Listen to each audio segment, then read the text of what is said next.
Oh, great. Thank you so much. It's great to be back to Bharat FinTech again. It's my second stint here. So it's awesome. I'm Sanjeev from all the way from Kathmandu. Actually, I was into the mountains literally 3 days back at 3,200 meter, trekking into Ghorepani area. If you ever come to Nepal, do the FinTrek. FinTech people do the FinTrek. So we hike, trek together. So anyway, so I think pretty interesting topic and very pertinent, discussion here. We have 2 rounds. Opening with core strength and contribution is the first round. We would go with this team panelist, then deep dive into the partnership and innovation. Where we are globally at the fintech stage with the, the disruption into this, heard about the legacy bank versus new tech and the deep tech that's coming up. Plus the, in the emerging global south, how the fintech is leveraging, particularly when it comes to the emerging market and the financial inclusion. So blessed to have the panelists representing actually from the last mile financial spectrum from the 2 small finance bank as well as from the fintech company. So without much ado, let's get started. I'd like to get started with Hemant. So, for our founder InCash. So, Hemant, fintechs often lead in adopting subscription-based business model.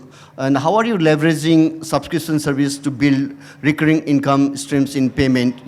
What challenges have you encountered, and what opportunity do you think we'll have, particularly in a market like India in the subcontinent?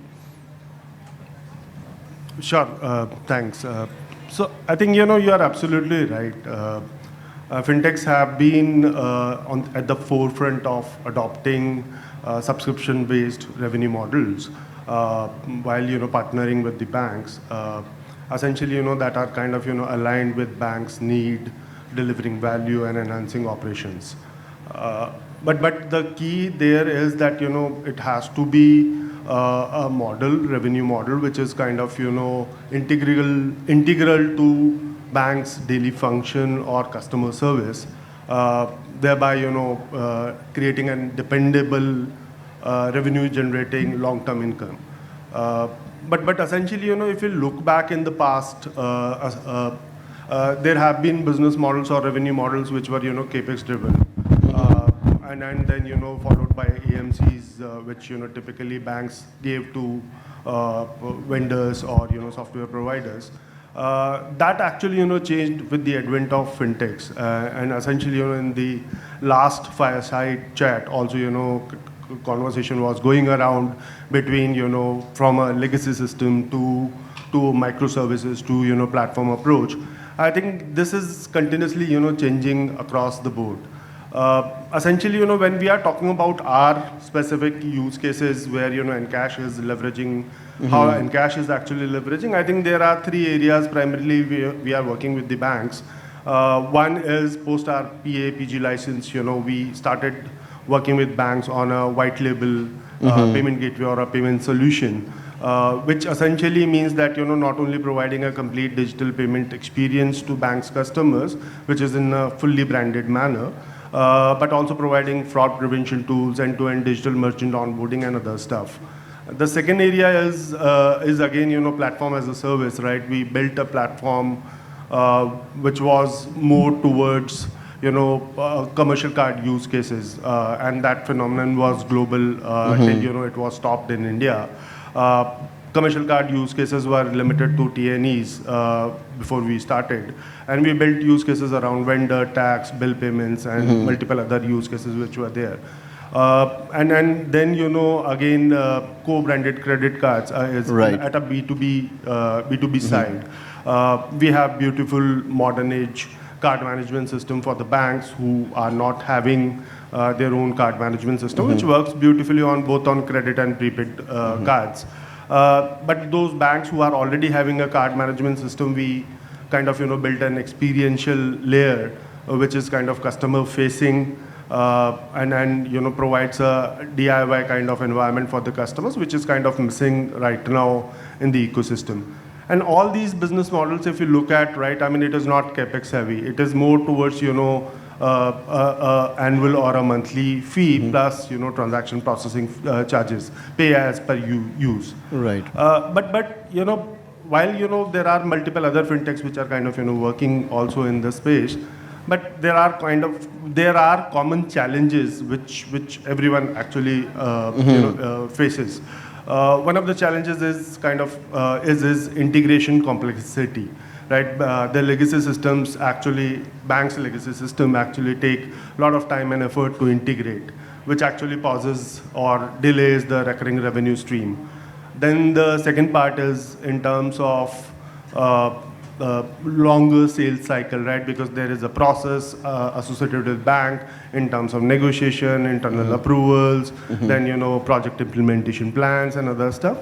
And the main important part where, you know, everyone should be, you know, focusing while working with the banks is on the regulatory compliances. Banks are regulated heavily, and fintechs who are having a subject matter expertise, they primarily, you know, are required to you know, build compliances around whatever solution they are providing to the banks. So in conclusion, I think, you know, with the advent of fintechs, the revenue models have also, you know, shifted, and now it's more of a recurring income between the partnership, and which is going to, you know, stay for a longer period of time. And banks are also, you know, happy because it is actually saving a lot of cost to them, and Exactly. it's more towards moving pay-per-use model. Right. So that is more of a collaboration story, focusing on your core strength. So fintech powered the back-end engine for them to enable, you know, rolling out these solutions. That's awesome. Thank you, Hemant. So Kesav, right? I mean, we had pre-talk, you know, like the beautiful story of how the small finance bank in India is driving, you know, the last mile, the financial opportunity. So from your perspective, banks have traditionally depended on like fee and interest as revenue source. We just spoke with Hemant on the subscription business model, and particularly after the COVID, what we've seen is increasing NPAs. The interest income is not coming out, you know, and the banks are struggling to find a new different source of income. So how are you unlocking new revenue streams with value-added payment service and APIs in today's digital ecosystem? So anything that your bank is driving towards that? Yeah, hi. Thank you for the opportunity, especially to Digital Fifth team, and good evening to all of you. The way we see things, right, is slightly different purely from a payment perspective, right? Because when it comes to bank, the inherent principle is around trust. For us, if you see, there is always a container, right? That's the ledger management system, which is what we call a core banking, which allows us to orchestrate deposits, on the other hand, loan. And basically, we manage both, put some pricing on top of the cost of fund, and then we make money. In the process also, payment is also a tool that allows our customers to transact, right? And B2B and B2C, these are two different use cases. As far as payment monetization that we were talking about, right? So there are ways and means by which you'll have to look at this, right? From pure B2C perspective in India, right? Monetization story is not there directly. It is, you have to look at indirectly. For example, today, even by regulation, NEFT, RTGS, etc. have to be given free to customer digitally. UPI is, of course, omnipresent, and you cannot effectively monetize those B2C models. What we do is that these are very strong tool to engage our customers. Effectively means, I mean, if a customer is using UPI, so the reality is that each one of us have multiple bank accounts, right? And the maximum share of wallet goes into a primary account. The indication of that is that how many transaction takes place, which could be an ad hoc payment, particularly around recurring payment. So if there is an RD, SIP, bill payment, some of those things, which is you automate the payment, right? Naturally, the account becomes primary account. So in that sense, that from a B2C side, I don't see too many options to monetize that, but directly, but indirectly, it contributes a lot. A more sticky customer, a more engaged customer buys more product from you. But on the B2B side, the story is very different, because these are use cases in which if you provide enough value-added services, they're willing to put money on the table on that. So we'll have to look at B2C and B2B very differently.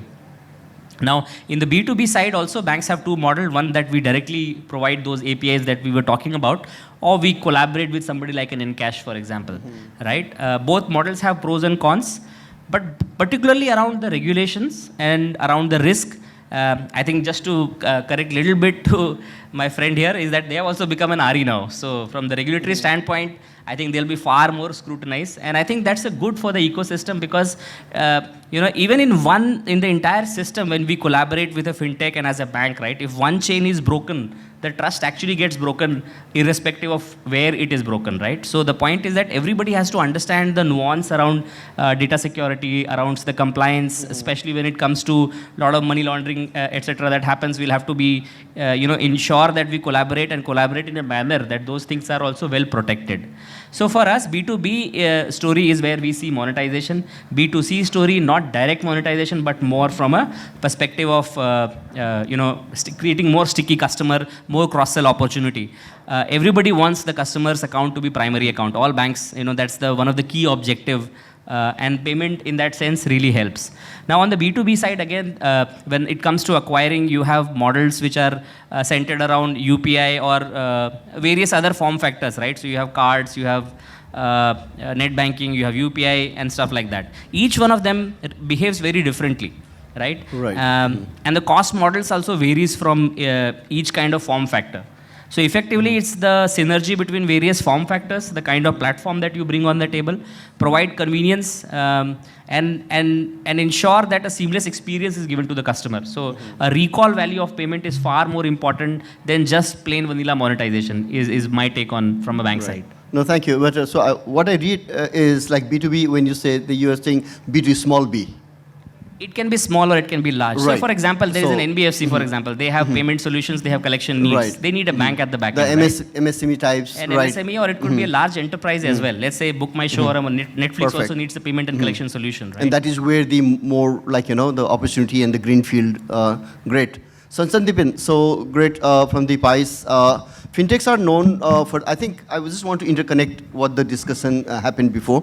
So fintechs are known for their agility and innovation. How do you balance scalability and cost optimization when deploying cloud-based infra for your payment solutions? I think that is the one challenge. So how do you relate to this? I think that's what the mode that fintechs really bring into the ecosystem, to be honest. That banks, I think Hemant rightly mentioned that banks are looking at models where it's not capex heavy anymore, it's opex heavy. So probably the capex has shifted towards fintech and the capex have reduced. The time has reduced, efficiency has increased. That is precisely what is happening, right? So, and I think that did not happen, I would say, when fintechs really came into picture. Initially, it was more like our fintechs want to take the market share away from the banks. Those were the kind of conflicts that the ecosystem was going through. And people were not very clear how things are going to pan out. I would say post a decade of this whole journey, now I think everybody's role in the ecosystem is very clear.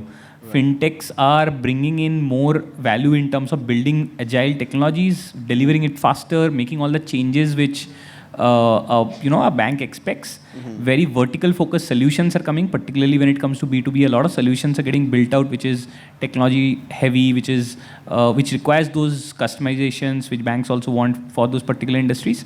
So I would definitely say that those are the areas where fintechs are well placed. When it comes to bank, they have the balance sheet, right? And I think that we have to respect that they have the balance sheet, they have the cost of capital in their favor, and these are the aspect which they are very good at. So and they will keep being good at it. I don't think that equation is going to change. So I think now if both the parties do their respective jobs in their best way capable, right? I think that's where things are headed. That's where time will reduce. That's where efficiency will increase. That's where costs will keep coming down. Exactly. That's revenues will increase. That's precisely what both the parties want, right? And customer will get a great service. Right. So that's my take on this. That and now it can happen over cloud. It can happen on prem. It can happen. I mean, those are just nuances that.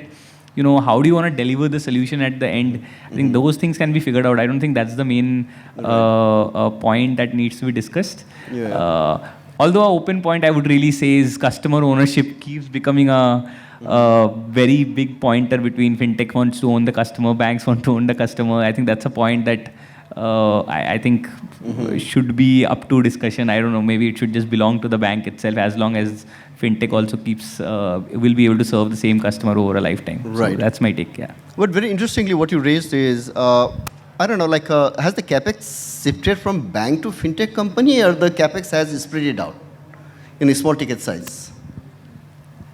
I would say yes, you're right. I think you are very true that now fintech is probably taking up some of the capex, but the capex is reduced drastically, is what I'm trying to point at. So everyone has Right? become asset light Yeah, in yeah. that sense. And think of it this way, that probably when the bank was building the technology in-house, they were building it just for themselves. Exactly. Right? So that meant that the technology cost is not getting distributed among multiple people. Whereas now when a Exactly. fintech is building it, they are mostly building it keeping in mind one bank, but then they're also leveraging it to sell to other bank with a little bit of customization, right? So that automatically means first you're putting less money to build it. Second, you are selling it to a second bank or another lender or another Exactly. fintech maybe, right? So automatically you can offer a better pricing to the first one itself. You know that you're going to sell this to other parties. Right. So yeah. Thank you, Sandeepan. Vijendra, again, like we're back to bank. So from your perspective, banks have access to vast amount of payment data. Sandeepan beautifully pointed out where the banks stand out because of the balance sheet, like the holding the privilege they have, unlike the fintech companies. But also bank do have the lot of payment data. So how are you using data-driven insights to create cross-selling opportunities and deliver personalized payment solution to customers? Basically, from the data monetization perspective, what do you do with these data for both cross-selling, upselling, and bundling? You need to run the analytics backend. So what's your experience and take on that?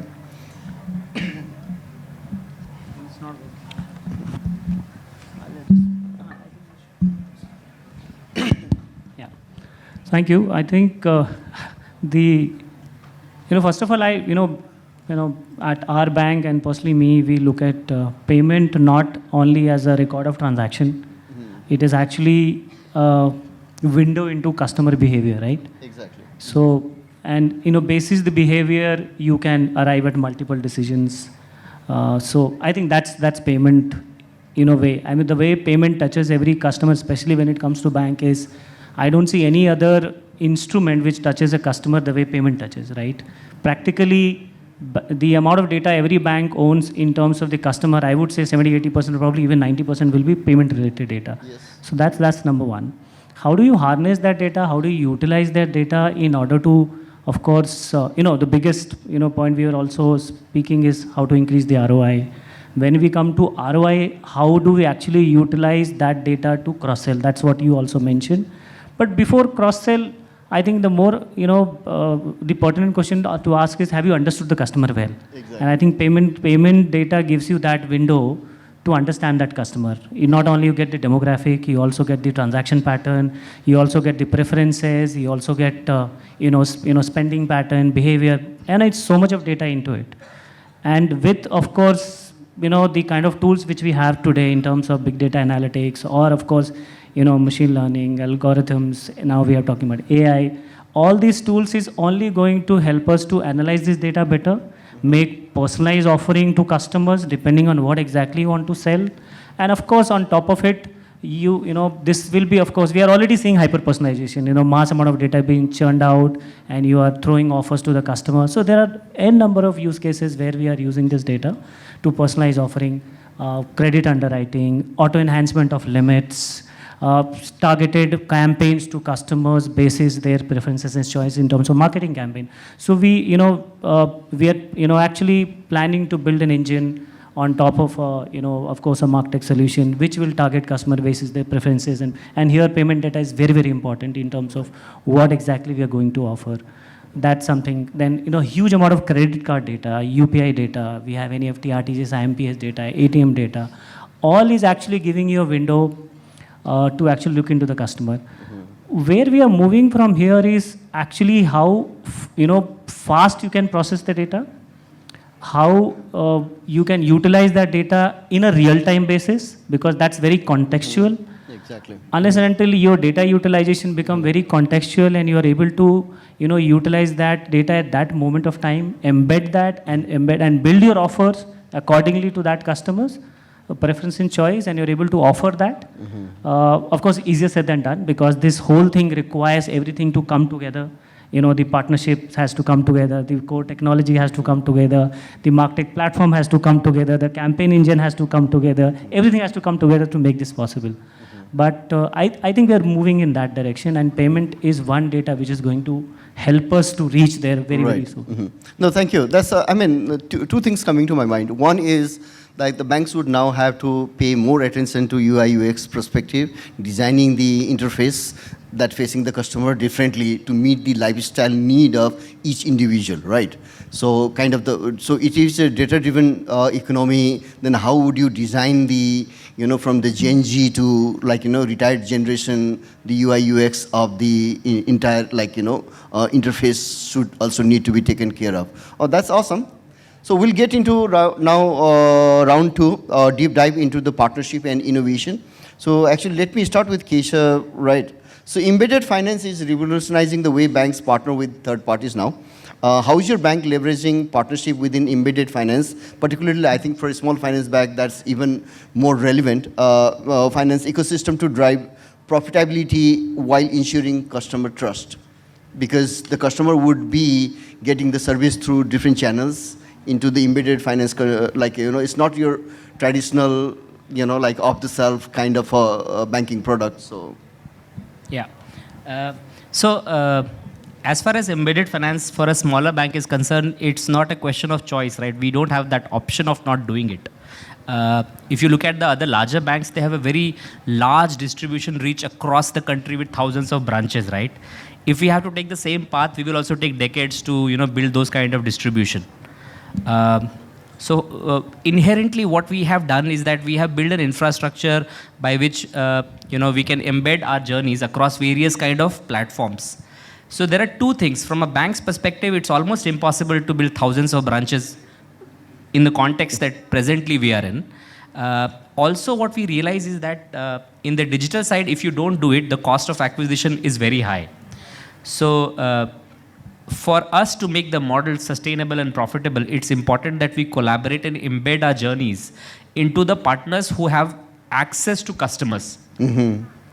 So it's very contextual. Let's say, for sake of giving an example, moneycontrol.com has a captive base of, let's say, a few million customers, right? How do I ensure that Shivalik Bank's product is embedded inside mobile app of Money Control, so that all these customers have a platform from where they can place a deposit or open an account eventually with the bank, right? So one is providing that whole experience which is embedded and it feels like an embedded experience. That brings me to the second point of ensuring that the other partner is data blind, right, to comply to the requirement, and also in spirit as well, right? So how do we ensure that the data is protected? And once that is being established, right, because then it becomes a replicable model. So there are a lot of platforms who have captive customer base, and in that context, what is relevant and what is it that they can do to monetize that data for themselves and in turn benefit the bank, right? So we have, as we speak, close to 30 odd platforms in which we have embedded our services depending upon the nature of the platform. It could be something around lending, it could be payments, it could also be around gathering deposits. Each one of them goes through its own life cycle. But what brings to us is access to a customer which otherwise was not possible for us to get, right? For example, if I have to open thousands of branches, or I have to hire thousands of people, or I have to spend a lot of money doing these campaigns in the social media, digital marketing and stuff like that. So it's a question of a very synergy and symbiotic relationship with the fintech ecosystem. And it doesn't necessarily have to be a fintech player. It can be something else also. That's what, right? So I'm not restricting the embedded finance story to only players who are into the fintech domain, but it could be any domain who have captive customer base who can monetize this and provide the product and services. Yeah, that's what I was coming to actually. My next question would be, like a follow-up question would be, how about like Ola or Uber? Driving your like embedded finance, or even Zomato or Swiggy? No, absolutely. So you'll have to see from the perspective, right? So if you see all the platforms that you talked about, there is some part of embedding of financial services already happened, right? There's a payment which is already embedded. But I wouldn't call that as a pure embedded finance use case, because payment is the need for survival for them. It's their Exactly. business, so they need payment, right? Definitely there's a need where they can leverage these platforms, because they also have data which is enriched. The consent framework has to be established so that they can share that data with the bank as well, right? It's not just about bank sharing the data with a third party, but other way around also. And basis that, a lot of underwriting can take place. Basis that, a lot of products can be provided.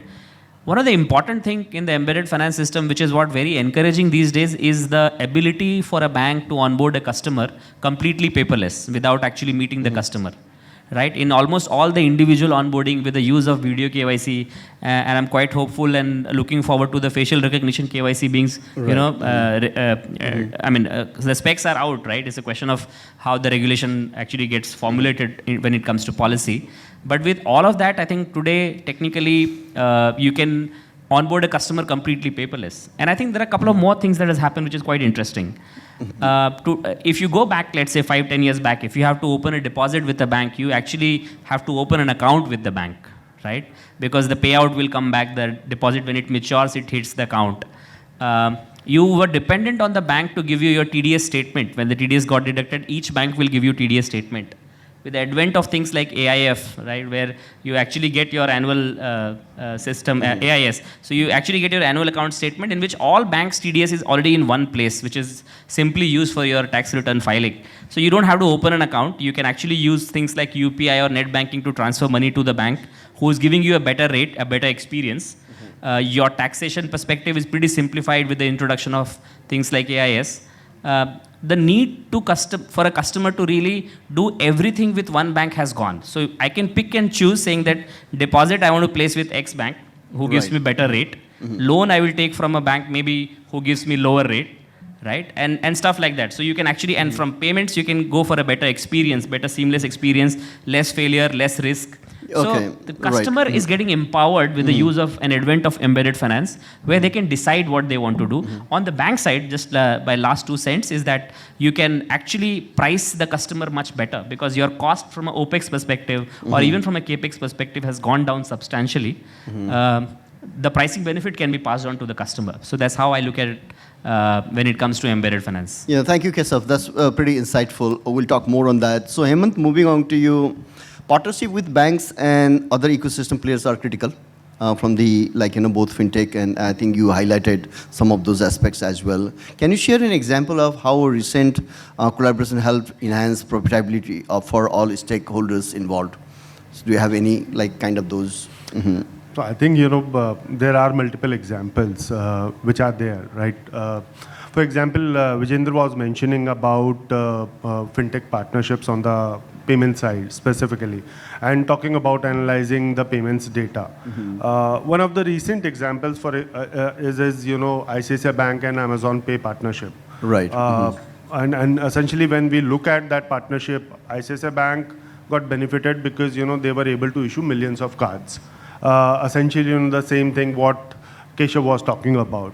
The customer got benefited because the customer is getting special rewards or deals from both the parties.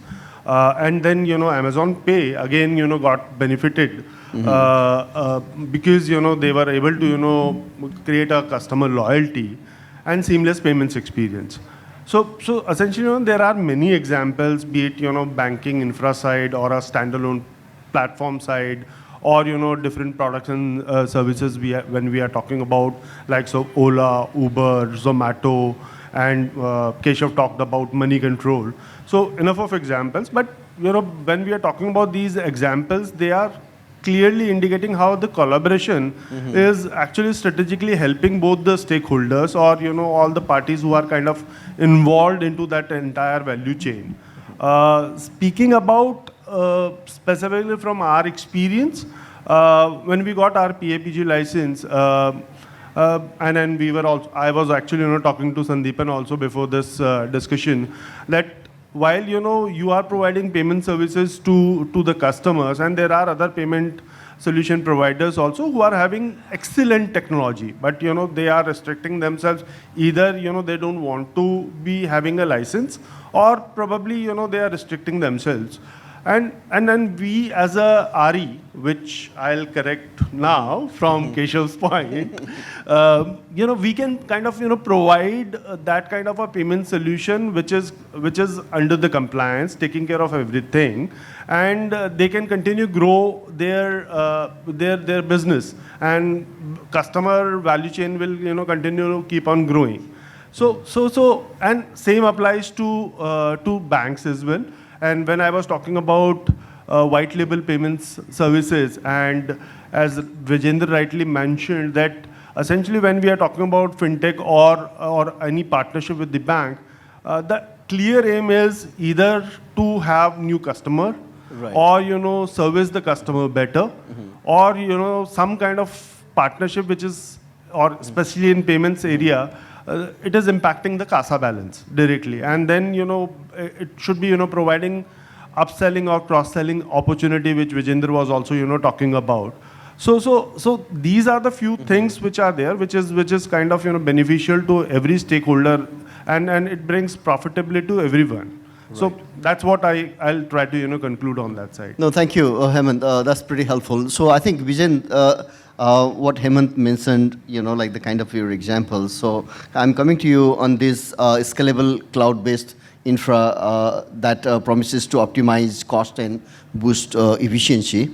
What steps has your bank taken to integrate such technologies into its payment processes? It doesn't have to be your bank specific, but you can just be liberal and, No, so the good thing about cloud is that about probably 10 years back, we all thought cloud is something which is actually cloud.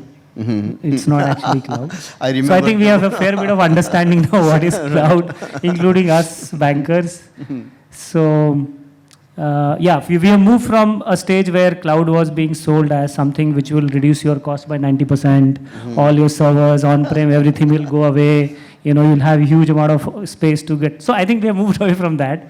And we are where we are now in terms of cloud adoption is it has become a necessity rather than, it's something which is not anymore good to have, but it's actually mission critical. It is definitely mission critical when it comes to payment. Right. I'll tell you why. So we understand payment has to be, something which, it has to be scalable, right? You really see a lot of, cycles, peaks, and of course lows in payment volume. How do you manage that? Right. You cannot capacitize that kind of payment volume when you're building, let's say server-based architecture or on-prem architecture. This is where cloud. So it gives you intelligent scalability. That is something which has to come in any good payment system. Number one.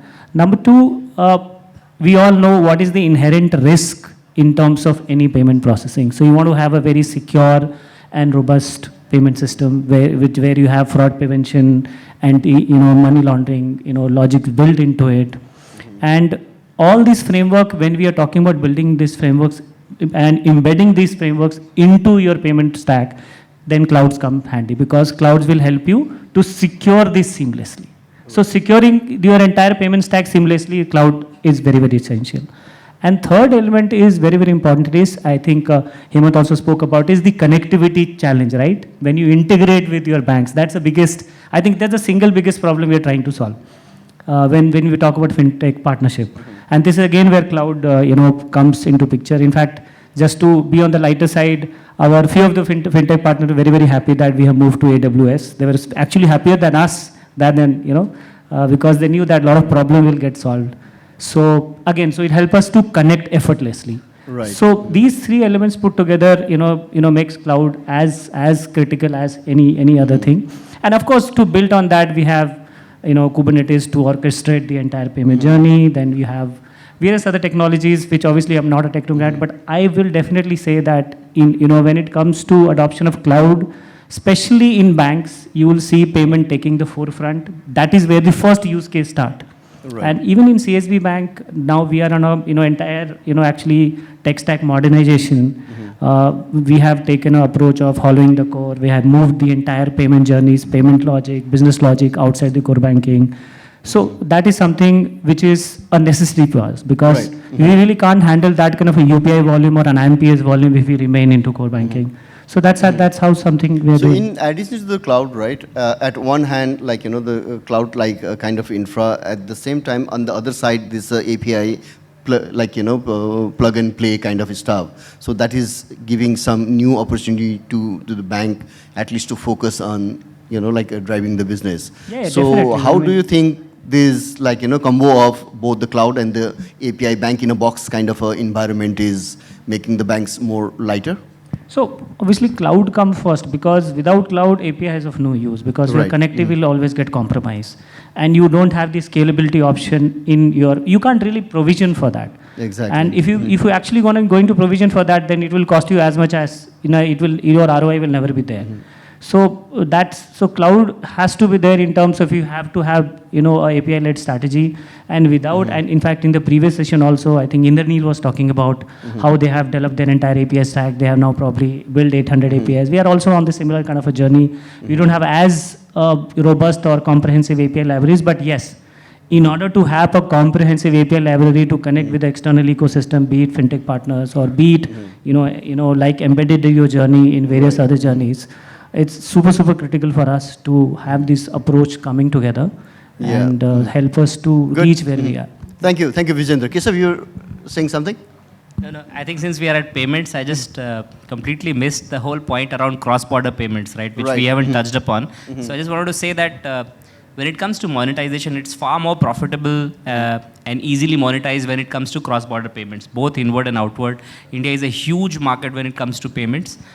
Because monetization of payment was the topic, I thought I should just, throw some light on that, because, $100 billion kind of money coming into India from various other, countries. I'm just talking about the non. We need a DeepSeek kind of the disruption $100 billion, yeah, billion It's dollar. upward of $100 billion. And Right. then when it comes to LRS, that market itself is going I where know, its remittances right. outside That's growing. India. That's the next big wave coming in the globally. And in fact, very interestingly, Right. Keshav, that's a problem which is not yet solved.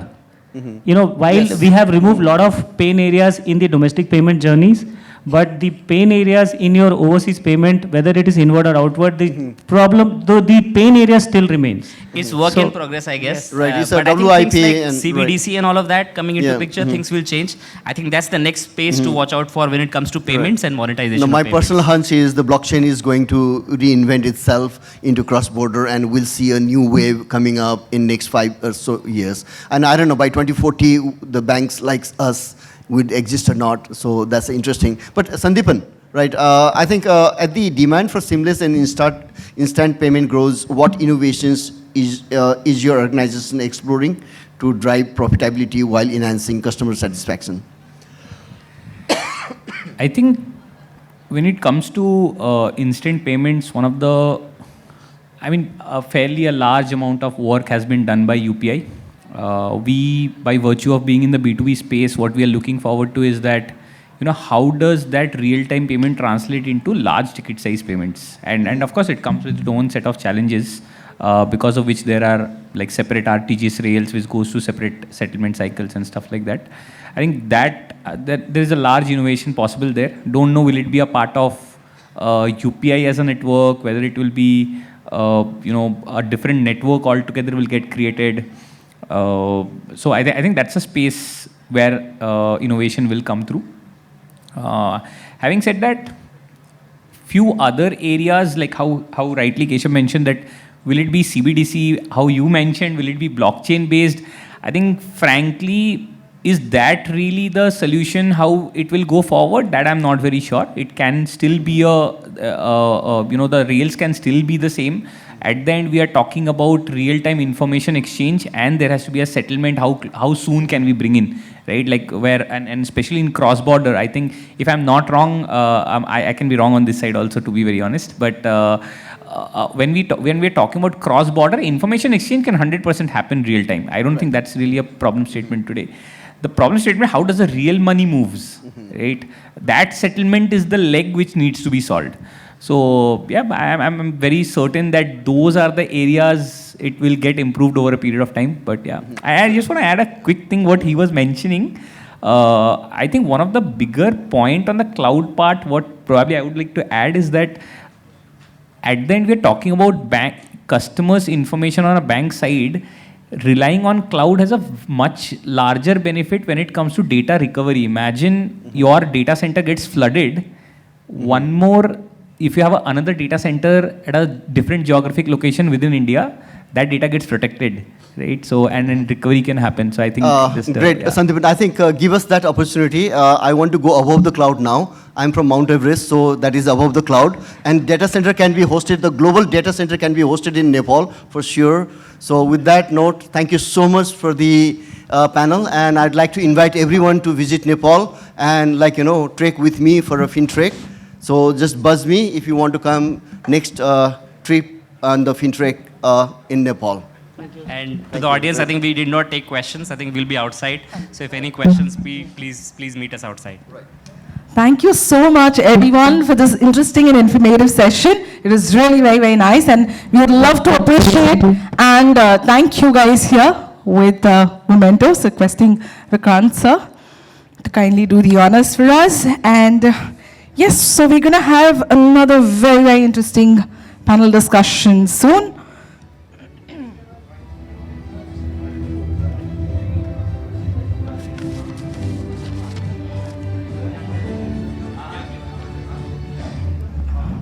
A quick group picture. Everybody just try to squeeze in.